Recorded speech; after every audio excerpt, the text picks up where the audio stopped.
ქრისტი, შენთვის მოამზადე ხალხისთვის საყვარელი 9 ტიკტოკერი და იუთუბერი და ახლა შენ უნდა გამოიცნო 4 კითხვაში ვინ ჩავიფიქრე მე. კარგი, არ არის პრობლემა. და საჩუქარს მიიღებ, მინდა გითხრა თუ გამოიცნობ ვინ ჩავიფიქრე. ცნობილი ადამიანი, რომელიც შენ ჩაიფიქრე. ქალბატონია, გოგოა.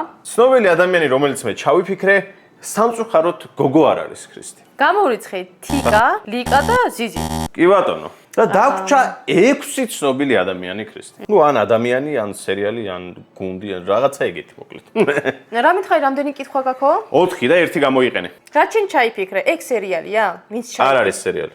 ესე იგი უსაშველოები გამოვრიცხეთ. უსაშველოები გამოვრიცხეთ, კი. კი ბატონო. დასვი შემდეგი კითხვა ქრისტი. ცნობილი ადამიანი, რომელიც შენ ჩაიფიქრე, მუსიკალური კონტენტი ხომ არ აქვს შემთხვევით? არა ქრისტი, მუსიკალური კონტენტი არ აქვს და ვინ გამორიცხეთ რომ სიმღერები. კი ბატონო. და დაგვრჩა ვინ ქრისტი? გუგა, კაკო, ჩვენ და სოსო. და დაგვრჩა საბოლოო კითხვა ქრისტი. ცნობილი ადამიანი, რომელიც შენ ჩაიფიქრე, მოგზაურებაზე ხომ არ იღებს ვიდეოებს? კი ქრისტი, იღებს. ესე იგი ორი ადამიანი გამოვრიცხეთ, ჩვენი თავი და გუგა. კი ბატონო. დაშა, კაკო და სოსო. ერთი კითხვის ჩუქება არ შეგიძლია? არა ქრისტინე. კაი, მაშინ მე ჩემ მოსაზრებას გეტყვი, რომ შენ ჩაიფიქრე, 3 წამი გაქვს, 3, 2, 1. სოსო ჩაიფიქრე. და შენ ხარ მართალი მართლა? ქრისტი. კი, და შენ ძლივს რაღაც გამოიცანი ქრისტი, აგვიღა ვერც ერთხელ ვერაზროს ვერაფერს ვერ იცნობ და ძლივს რაღაცა გამოიცანი. და შენ გადმოგეცემა ერთი კოშკიდან შენ ჩემი.